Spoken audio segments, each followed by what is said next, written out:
Shalom, selamat malam jemaat yang terkasih di dalam nama Tuhan Yesus Kristus. Bertemu kembali kita malam hari ini di dalam program online service GBI Pelita Kasih cabang AB Pura. Bapak Ibu, pada malam hari ini sebelum kita belajar kebenaran firman Tuhan, saya perlu menginformasikan kepada kita semua, khususnya jemaat GBI Pelita Kasih, jemaat Tuhan yang ada di sekitar area Tanah Hitam, area AB Pura, Jayapura, dan Sentani, Waena. Kami perlu informasikan bahwa tanggal 5 Juli tahun 2020 kami akan mengadakan ibadah offline di Hotel at Home lantai 2 jam 9 pagi sampai selesai. Dan kami mengharapkan minggu depan kita semuanya bisa bertemu di dalam keadaan yang sehat di dalam ibadah offline tersebut. Oke, kita langsung saja mendengarkan firman Tuhan pada malam hari ini. Namun sebelumnya mari kita berdoa minta bimbingan dan tuntunan Roh Kudus. Tuhan Yesus yang baik, malam hari ini kami mengucap syukur oleh karena kemurahan dan kebaikan-Mu kami boleh ada sebagaimana ada. Tentunya juga oleh karena anugerah-Mu kami menikmati kesehatan, kami menikmati kebersamaan bersama dengan orang-orang terkasih di dalam keluarga, di dalam saudara seiman. Bapa, itu semua oleh karena kemurahan dan kebaikan-Mu, dan malam hari ini Tuhan kami rindu untuk diisi dengan kebenaran firman yang ada. Kami menyadari bahwa di dalam hidup ini terlalu banyak informasi-informasi yang masuk di dalam kehidupan kami yang ada kalanya melemahkan iman, ada kalanya kami juga sempat meragukan akan Engkau ya Bapa. Untuk itulah malam hari ini sekali lagi kami buka hati kami, pikiran kami untuk diisi dengan kebenaran firman-Mu. Roh Kudus sebagai penolong, mari tolong kami untuk beberapa waktu ke depan ini untuk kami boleh memahami isi hati-Mu, belajar daripada firman yang ada untuk memberikan kepada kami kekuatan yang baru. Terima kasih Bapa, di dalam nama Tuhan Yesus kami berdoa, haleluya, amin. Pembacaan firman Tuhan kita pada malam hari ini terambil di dalam Markus 14 ayat yang ke-72. Markus 14 ayat yang ke-72 seperti ini firman Tuhan Bapak Ibu. Dan pada saat itu berkokoklah ayam untuk kedua kalinya, maka teringatlah Petrus bahwa Yesus telah berkata kepadanya, sebelum ayam berkokok 2 kali, engkau telah menyangkal aku 3 kali. Lalu menangislah ia terseduh-seduh. Kalau kita membaca teks sebelumnya Bapak Ibu di dalam Markus 14 ayat 31, kita ingat betul di situ bagaimana menggebu-gebunya Petrus untuk menjaga, Petrus untuk senantiasa berkomitmen untuk tinggal bersama-sama dengan Tuhan Yesus seperti ini. Markus 14 ayat 31.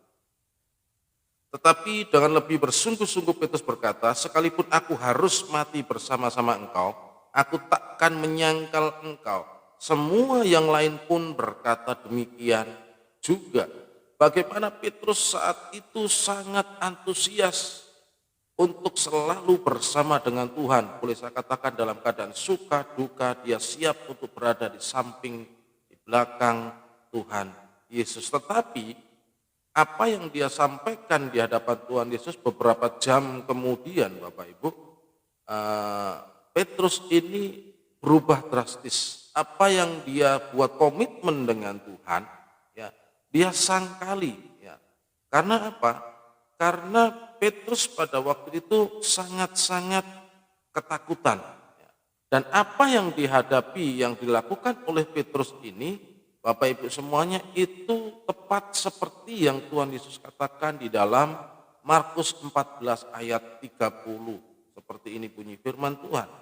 Lalu kata Yesus kepadanya, aku berkata kepadamu, ini kepada Petrus, sesungguhnya pada hari ini, malam ini juga, pada hari ini, malam ini juga, sebelum ayam berkokok 2 kali, engkau Petrus telah menyangkal aku 3 kali. Ini Tuhan Yesus memperingatkan Petrus bahwa malam ini, ya, sebelum ayam berkokok 2 kali, engkau menyangkali aku 3 kali. Ya.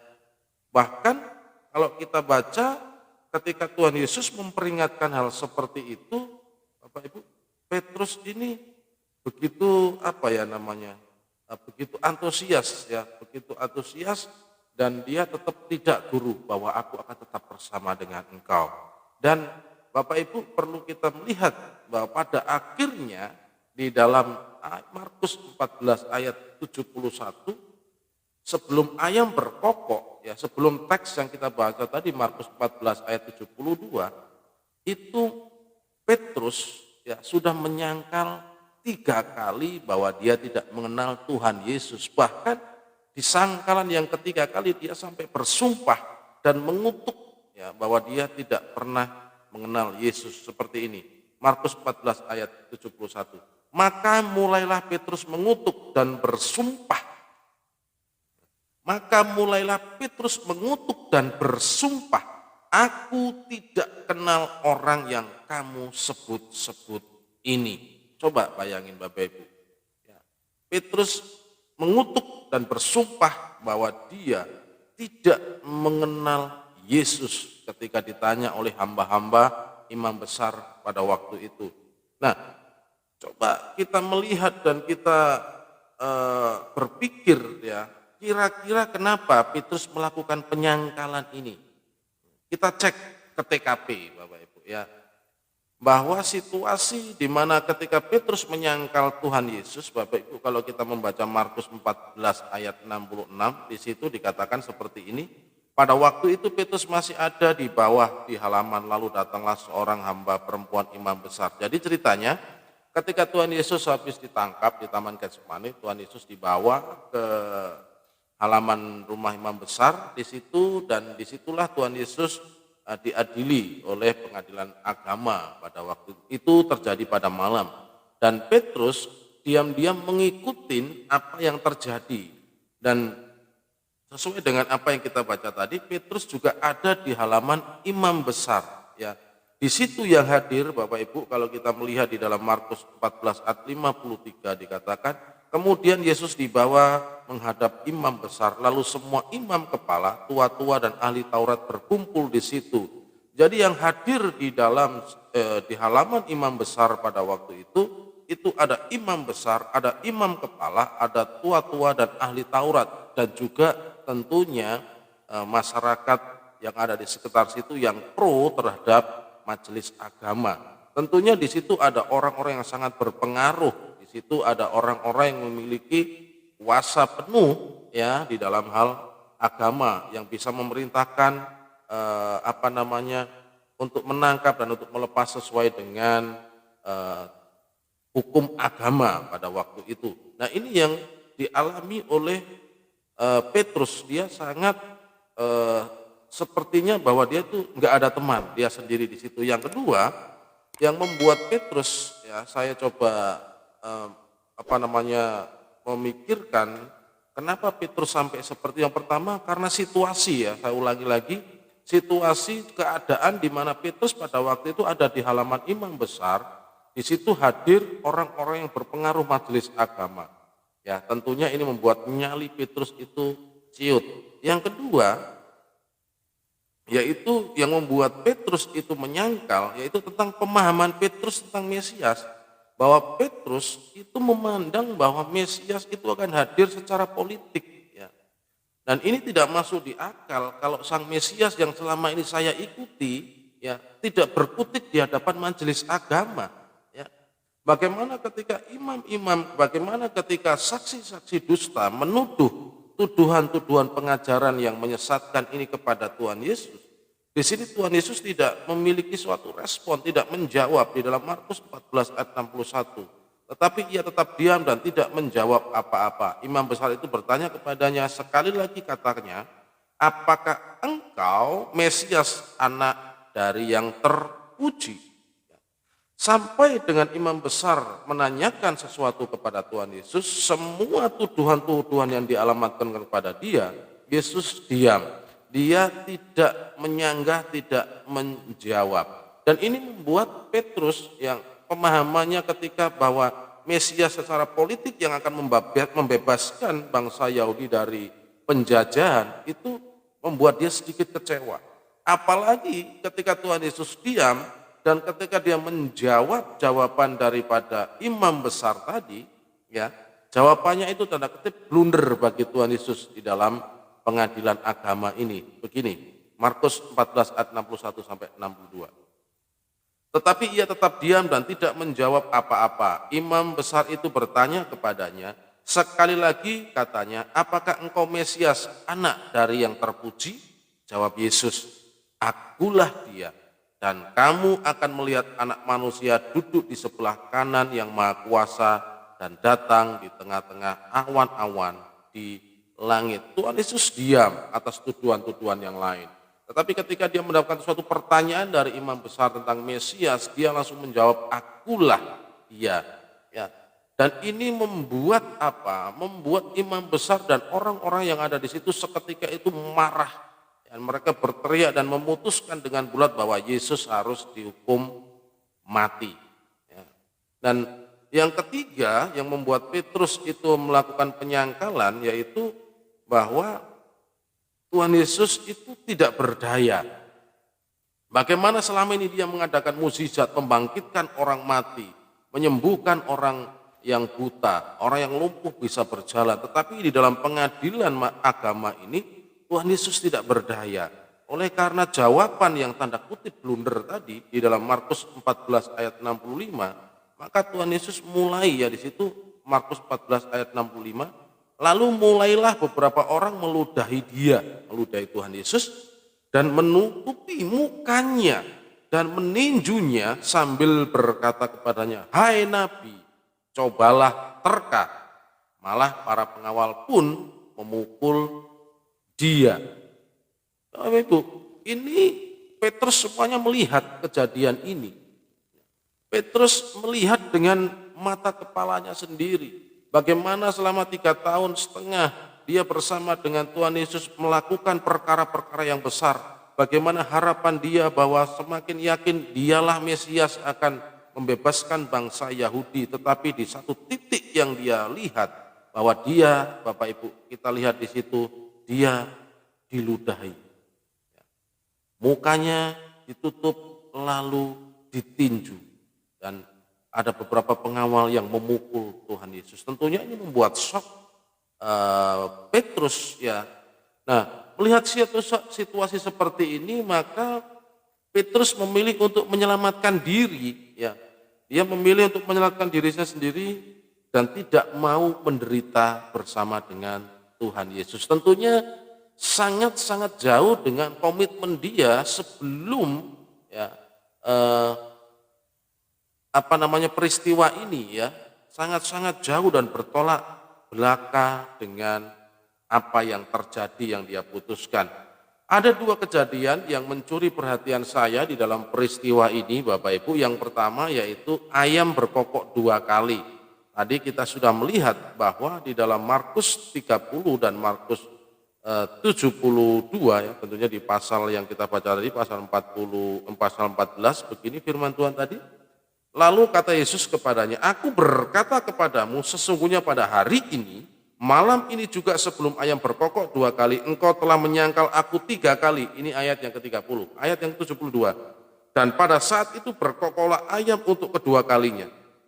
Maka teringatlah Petrus bahwa Yesus telah berkata kepadanya, sebelum ayam berkokok 2 kali, engkau telah menyangkal aku 3 kali. Lalu menangislah ia terseduh-seduh. Ada 2 ayat di situ Bapak Ibu yang mengatakan bahwa ayam berkokok 2 kali. Yang pertama di dalam ayat 30 dikatakan berkokok, ayam berkokok 2 kali. Ayat 72 Petrus juga teringat bahwa ayam berkokok untuk kedua kalinya Bapak Ibu. Nah, ini menarik perhatian saya, mencuri perhatian saya. Kenapa? Ketika saya merenungkan firman ini ada sesuatu yang perlu untuk kita pelajari ya. Tuhan Yesus tahu bahwa para muridnya itu masih memiliki suatu konsep bahwa Mesias itu secara politik. Mesias itu nantinya akan membebaskan bangsa Yahudi, bangsa Israel itu dari perbudakan, dari penjajahan. Dan dia masih memahami akan hal itu. Makanya dia memberikan dan mengingatkan kepada Petrus apa yang akan terjadi ya. Yang Yesus lakukan ialah apa yang akan terjadi dari keputusan yang kita ambil. Jadi begini Bapak Ibu, bahwa dari apa yang kita baca ini, bahwa Tuhan Yesus itu ya, Tuhan Yesus itu sangat tahu akan apa yang terjadi di dalam kehidupan seseorang. Ya. Tetapi Tuhan Yesus menyerahkan suatu keputusan orang itu, bagaimana masa depannya itu diserahkan kepada orang itu. Seperti halnya ketika Tuhan Yesus memperingatkan Yudas. Ya. Di dalam Matius 26 ayat 21 sampai 23, 25. Di situ dikatakan ketika perjamuan kudus bahwa Tuhan Yesus mengatakan akan satu di antara kalian akan menjadi pengkhianat. Ya. Tuhan Yesus memang tidak menyebutkan secara spesifik namanya Yudas. Beda sekali dengan ketika Tuhan Yesus memperingatkan kepada Petrus. Tetapi di sini Bapak Ibu, Tuhan tahu bahwa apa yang akan terjadi atas kehidupan seseorang. Tetapi Tuhan itu tidak mau mengintervensi orang itu memutuskan tentang kehidupannya. Itu diserahkan sepenuhnya kepada yang bersangkutan. Ingat, karena kita itu diberi kehendak bebas oleh Tuhan. Ya, ini yang kedua, bahwa untuk membuat orang bertobat itu Tuhan bisa memakai apa saja yang ada di sekeliling kita. Ya, kalau Tuhan Yesus mengingatkan Petrus dengan ayam, maka di dalam perjanjian lama juga ada Tuhan Yesus mengingatkan ya Bileam dengan apa? Dengan keledai yang berbicara. Maka keledai itu berbicara kepada Bileam mengingatkan, tetapi Bileam tetap tidak mau bertobat. Begitu juga banyak macam Tuhan itu mengingatkan kita supaya kita itu bertobat. Ya, ketika kita melenceng dari kehidupan, seperti halnya Simson. Tuhan memakai penderitaan dia untuk dia bertobat dari dosa-dosa yang ada. Dan hal yang unik di dalam perjanjian lama juga Tuhan mengingatkan supaya seorang ini bertobat dengan apa? Dengan pohon jara. Siapa itu? Yunus, Bapak Ibu. Yunus diperintahkan oleh Tuhan untuk berkhotbah mengadakan suatu KKR ya di kota Niniwe.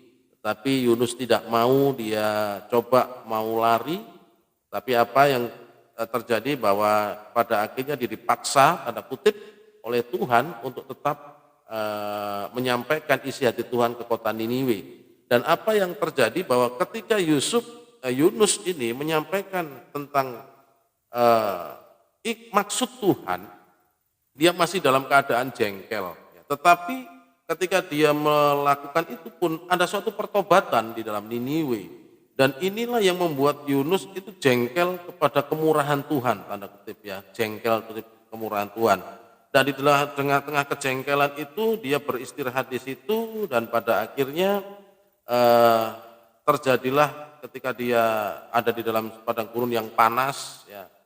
Dan singkat cerita di situ dia di dalam Yunus 4 ya, Yunus 4 ayat 10 sampai 11. Lalu Allah berfirman, engkau sayang kepada pohon jara itu yang untuknya sedikit pun engkau tidak berjerih payah dan yang tidak engkau tumbuhkan yang tumbuh dalam satu malam dan binasa dalam satu malam pula. Bagaimana tidak aku akan sayang kepada Niniwe, kota yang besar itu, yang berpenduduk lebih dari 120.000 orang yang semuanya tak tahu membedakan tangan kanan dari tangan kiri dengan ternaknya yang banyak. Saudara, Yunus ya bertobat oleh karena pohon jara. Jadi saudara, mulai saat ini pekalah terhadap situasi yang ada di kehidupan kita. Ya. Apabila kita sudah melenceng dari panggilan Tuhan, apabila kita sudah mulai menjauh dari Tuhan, pekalah dengan situasi yang ada di dalam kehidupan kita. Bisa jadi Tuhan sedang mengingatkan kita untuk kita kembali dan bertobat. Seperti halnya ketika Tuhan Yesus memakai ayam yang berkokok 2 kali ini untuk mengingatkan Petrus supaya kembali kepada Tuhan. Nah, kejadian kedua yang mencuri perhatian saya adalah dikatakan di situ ketika Tuhan memandang Petrus di dalam Lukas 22 ayat 61. Ya.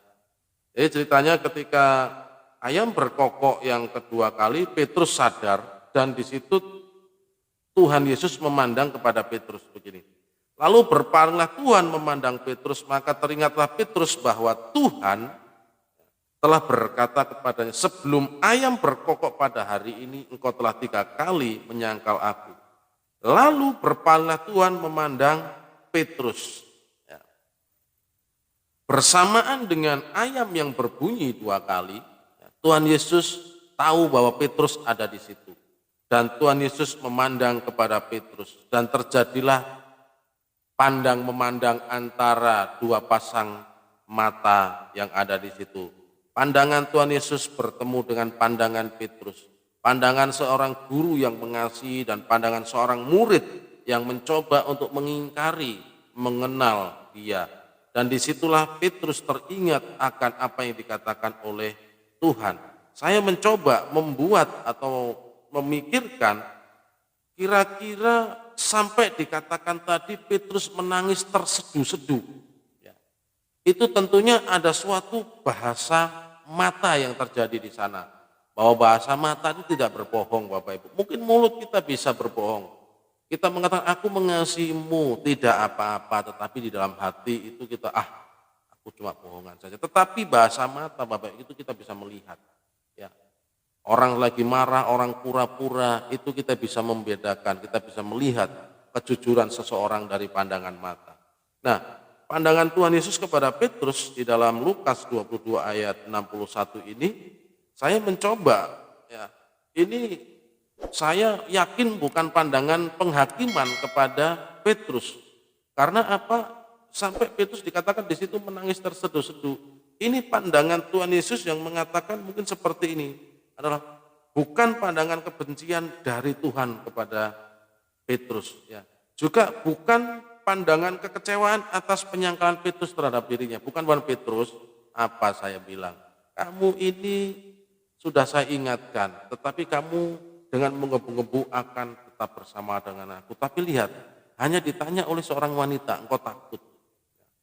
Bukan pandangan kekecewaan, bukan pandangan untuk menghakimi. Tetapi di sini adalah pandangan, ya, karena Petrus sudah mengenal hampir 3,5 tahun bersama-sama dengan Tuhan, bagaimana sifat dan karakter Tuhan Yesus, ya, maka pandangan itu boleh saya katakan seperti ini. Aku sudah memperingatkan ini kepadamu Petrus. Aku memahami apa yang kamu alami. Aku mengagumi, bangkit dan kuatkan murid-murid yang lain. Bisa juga, ya, ini pandangan yang berbicara lain. Ya. Ini penggenapan akan Mesias yang aku katakan bahwa ia harus menderita, mati dan bangkit pada hari yang ketiga. Ya. Ketika terjadi pertemuan 2 pasang mata antara Tuhan Yesus dengan Petrus, Petrus dikatakan di situ menangis terseduh-seduh, saudara. Ya, Markus 14 ayat 72. Dan pada saat itu berkokoklah ayam untuk kedua kalinya. Maka teringatlah Petrus bahwa Yesus telah berkata kepadanya, sebelum ayam berkokok 2 kali, engkau telah menyangkal aku 3 kali. Lalu menangislah ia terseduh-seduh. Yang membuat Petrus menangis sangat terseduh-seduh adalah ketika terjadi suatu pandangan ketemu mata dengan mata, itu bukan pandangan penghakiman. Dia melihat dari sosok sorotan mata Tuhan Yesus adalah harapan supaya dia bertobat, supaya dia bangkit dan menguatkan teman-teman yang lain. Dan pandangan itu juga ditangkap mengatakan bahwa ini loh aku Mesias. Aku sudah mengatakan kepada kamu 3 kali bahwa Mesias itu harus dianiaya, harus diserahkan ke dalam pengadilan, dia harus disiksa dan dia akan mati dan pada hari yang ketiga dia akan bangkit. Jadi dia teringat akan apa yang dikatakan oleh Tuhan Yesus, maka Petrus menangis terseduh-seduh. Dosa apa hari-hari ini yang sedang kita rencanakan atau kita perbuat, saudara? Tuhan tahu, tidak ada yang tersembunyi. Ya. Mungkin saat ini kita sudah merencanakan untuk berpindah iman kita oleh karena himpitan perekonomian. Mungkin kita sedang berancang-ancang oleh karena kesusahan perekonomian. Kita dalam hati berkata, kalau ada orang yang datang menawarkan kepadaku pekerjaan di masa sulit ini, atau menawarkan modal kepadaku untuk aku bisa berusaha, aku akan meninggalkan iman. Saudara, Tuhan tahu apa yang ada di dalam hati kita. Atau mungkin kita hari-hari ini menyembuhkan sesuatu dari pasangan hidup kita, dari suami atau istri. Ya, sampai-sampai paspor medsos kita ganti, HP itu kita ganti juga paspornya. Bapak Ibu, Tuhan tahu apa yang ada di dalam hati kita. Mungkin kita bisa berlaku manis terhadap pasangan hidup kita, tersenyum, mengatakan sayang, tetapi dalam hati kita mendua ada pribadi lain dalam kehidupan rumah tangga saudara. Tuhan tahu saudara. Ya, mungkin juga hari-hari ini saudara ada yang sedang memiliki suatu kebencian kepada orang tua. Bagaimanapun saudara, orang tua itu adalah orang tua kita yang sudah melahirkan kita, yang sudah membesarkan kita, menasihati kita di saat kita sedang dalam proses untuk menjadi manusia saudara. Setidak bagusnya orang tua kita menurut pandangan kita saudara, dia tetap orang tua kita. Hati-hati kalau hari-hari ini Anda sedang merencanakan atau sedang dalam hidup kebencian dengan orang tua, Tuhan tahu saudara. Atau saudara hari-hari ini hidup dalam kebohongan ya, supaya semuanya aman, maka kebohongan demi kebohongan dibangun untuk menutupi kehidupan kita saudara. Tuhan itu tahu, tidak ada yang tersembunyi di hadapan Tuhan. Ya, malam hari ini Tuhan mengingatkan kepada kita, jika di antara kita ada yang mengalami hal-hal seperti yang saya sampaikan tadi, saudara, saya menyarankan kepada kita bertobat. Ya, bertobat. Seberapa Anda jatuh di dalam dosa saat ini, Tuhan ya, ketika saudara kembali untuk mengambil komitmen, Tuhan tidak akan menghakimi Anda. Dia tahu kelemahan-kelemahan kita sebagai manusia saudara. Yang dia harapkan hari ini ketika Tuhan ingatkan melalui firman ini, yaitu bertobat, kemudian bangkit, ya, dan hiduplah dengan komitmen yang baru.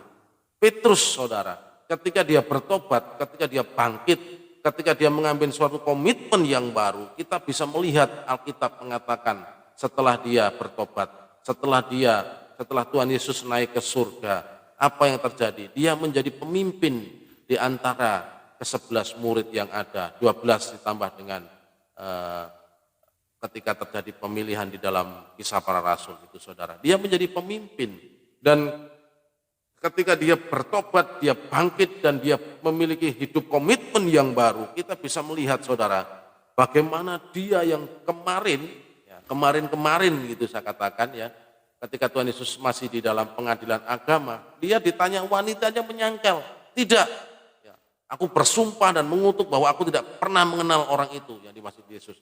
Tetapi di dalam Kisah Para Rasul 4 saudara, di situ dia berani bersoal jawab dengan majelis agama, dengan mahkamah agama.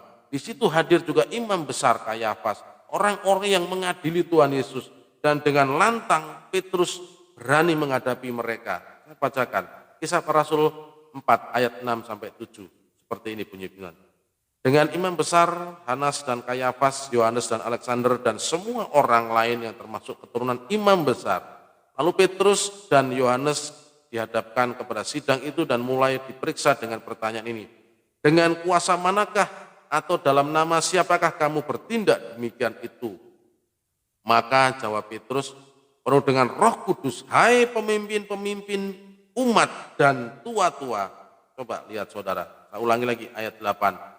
Maka jawab Petrus, penuh dengan Roh Kudus, hai pemimpin-pemimpin umat dan tua-tua, jika kami sekarang harus diperiksa karena suatu kebajikan kepada orang sakit dan harus menerangkan dengan kuasa manakah orang itu disembuhkan, maka ketahuilah oleh kamu sekalian dan oleh seluruh umat Israel bahwa dalam nama Yesus Kristus, maka ketahuilah oleh kamu sekalian dan oleh seluruh umat Israel bahwa dalam nama Yesus Kristus, sebelum dia bertobat, bangkit dan hidup dengan komitmen yang baru, dia menyangkal Tuhan Yesus.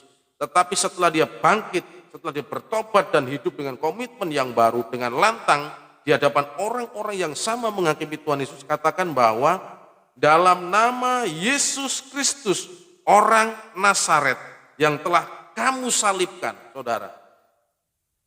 Yang telah kamu salibkan, tetapi yang telah dibangkitkan Allah di antara orang mati, bahwa oleh karena Yesus itulah orang ini berdiri dengan sehat sekarang di depan kamu. Malah dia mengguruin, saudara, mengajar mahkamah agama ini. Yesus adalah batu yang dibuang oleh tukang-tukang bangunan, yaitu kamu sendiri. Namun ia telah menjadi batu penjuru, dan dia mengikrarkan kepada imam besar, ya, kepada para majelis mahkamah agama yang ada di situ, dia dengan berani dan yakin mengatakan seperti ini, dan keselamatan tidak ada di dalam siapapun juga selain di dalam dia, di dalam Yesus. Sebab di bawah kolong langit ini tidak ada nama lain yang diberikan kepada manusia yang olehnya kita dapat diselamatkan. Luar biasa, saudara. Ya, orang yang kemarin pengecut, ya, saya bilang kemarin lah, ini kita konteksnya ya. Tetapi ketika dia bertobat, ya, dia bertobat dan dia bangkit dari kegagalannya. Dan dia memiliki suatu komitmen dalam kehidupannya bersama dengan Tuhan. Dia menjadi orang yang luar biasa, saudara. Tidak takut lagi, ya, di hadapan orang yang menghakimi Tuhan Yesus. Ya. Dia menjawab dengan lantang. Dia mengakui bahwa dia kenal dengan Yesus. Bahkan dia mengatakan Tuhan, dia sebagai batu penjuru. Ya. Yang ketiga, ya, yang kita lihat dalam Petrus yang baru, kalau yang pertama tadi ketika dia bertobat, dia menjadi pemimpin atas murid-murid yang lain, menjadi sokok guru.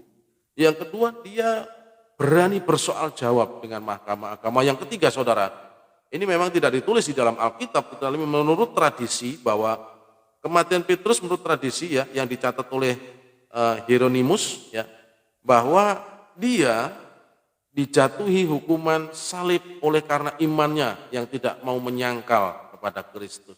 Bahkan sampai-sampai ketika disalib, ini permintaan Petrus sendiri, dia tidak mau disalib dengan kepalanya di atas karena dia merasa tidak layak. Dia mati disalib dengan kepalanya di bawah, kaki di atas. Ada sesuatu yang membuat Petrus, kenapa sampai dia berubah seperti ini? Kalau bukan oleh karena memiliki suatu pengalaman melihat Yesus yang mati itu bangkit. Jadi sebelum melihat Yesus bangkit, pemahaman tentang Mesias dalam kehidupan Petrus yang melalui ada dalam kehidupan Tuhan Yesus, bahwa Mesias itu kan hadir, datang, ya, dengan kekuasaan politik. Tetapi ketika melihat Tuhan Yesus bangkit dari antara orang mati, ya, kita melihat di sini, oh ternyata Mesias seperti ini yang dikatakan oleh Yesus, dan dia yakin bahwa Yesus itu adalah Mesias. Makanya dia sampai rela dan tidak mau menyangkal lagi. Ya, kalau sebelumnya dia ditanya wanita, dia menyangkal. Ini ditanya oleh Raja Nero dalam pemerintahan Kaisar Nero, tentunya pejabat-pejabat dan pembesar-pembesar yang ada di situ yang memiliki kekuasaan sekali katakan mati. Petrus tidak mau menyangkal Tuhan Yesus, saudara. Tahu perbedaannya, saudara. Ya. Jadi ada sesuatu yang mengubah kehidupan Petrus. Kembali dalam kehidupan kita, Bapak Ibu. Ya. Saat ini mata Tuhan sedang menatap kehidupan kita dengan firman. Sebagai manusia yang hidup dalam kedagingan, tentunya memang kita tidak sempurna. Kita dibesarkan dengan adat istiadat, kita dibesarkan dengan budaya. Kita sekolah diajarkan untuk berpikir dengan logika. Dan Tuhan mengetahui itu, ya, dan Tuhan memahami itu. Dan saat ini sekali lagi Tuhan sedang memperhatikan kehidupan saudara dengan firman-Nya. Jika saudara sedang menyimpan sesuatu yang tidak beres dalam kehidupan saudara, segeralah bertobat. Pekalah dengan situasi di sekitar saudara untuk membuat kita bertobat. Tuhan terlalu kreatif, ya. Petrus, Tuhan memakai ayam yang berkokok 2 kali. Bileam, Tuhan memakai keledai. Yunus, Tuhan memakai pohon jara. Simson, Tuhan memakai penderitaan. Saudara, mungkin saat ini Tuhan mengingatkan supaya kita kembali ke jalannya melalui anak kita. Ya, mungkin tanpa kita sadari tiba-tiba anak kita nyeletuk dengan suatu kalimat yang menghentakkan kehidupan kita. Pekalah dengan itu. Ya. Jadi saudara, Tuhan itu mengasihi saudara, apapun saat ini yang sedang terjadi atas kehidupan kita, maka kalau itu semakin membuat kita jauh daripada Tuhan, berbaliklah, bertobatlah, bangkit dan buatlah komitmen hidup baru bersama dengan Tuhan. Itu yang bisa saya sampaikan kepada kita semuanya. Jika Petrus bisa, maka kita pun juga bisa. Karena Petrus manusia, kita juga manusia. Selamat menikmati hidup yang komitmen yang baru bersama dengan Tuhan.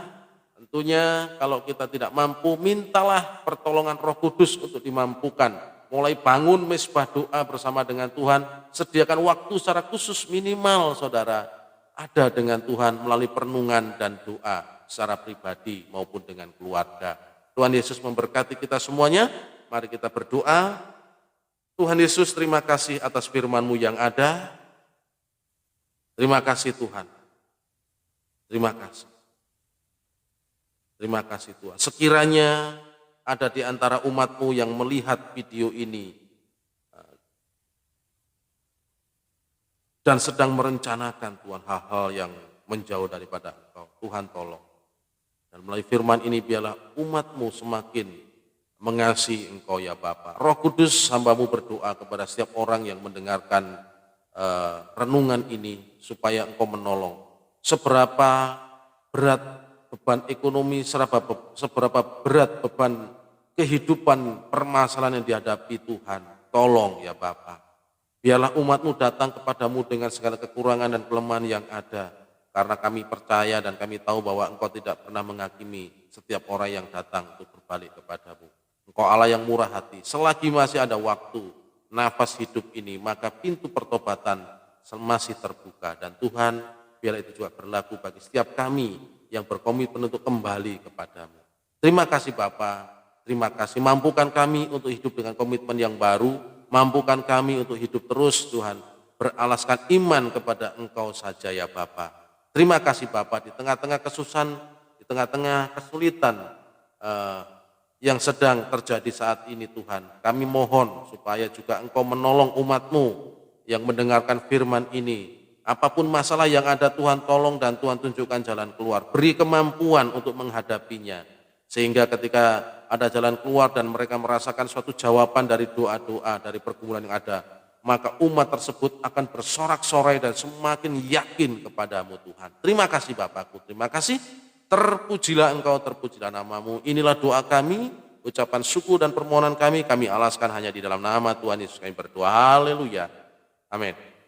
Terima kasih Bapak Ibu jemaat Tuhan sudah mendengarkan firman Tuhan pada malam hari ini. Sekali lagi sebelum saya mengakhiri, saya informasikan kepada kita semua bahwa tanggal 5 Juli tahun 2020 KGBI Pelita Kasih Abipura, cabang Abipura akan mengadakan ibadah offline ya, di Hotel at Home lantai 2 jam 9 pagi sampai selesai. Dan khusus untuk tanggal 5 nanti setelah ibadah Bapak Ibu, kita akan melakukan bersama-sama program book, yaitu program berbagi untuk keseimbangan. Kita sudah berkomitmen bahwa minimal 1 bulan sekali kita akan membuat akan mengaplikasikan kasih kita kepada orang-orang yang bukan dengan saudara seiman. Semua orang yang mungkin pada waktu membutuhkan sedang bergumul akan keperluan biaya kehidupan, dalam hal ini mungkin sembako, kita akan berbagi itu setelah ibadah. Kita akan berbagi ke jalan-jalan, ke Jayapura, ke Abipura, ke Tanah Hitam, dan mungkin juga ke Waena.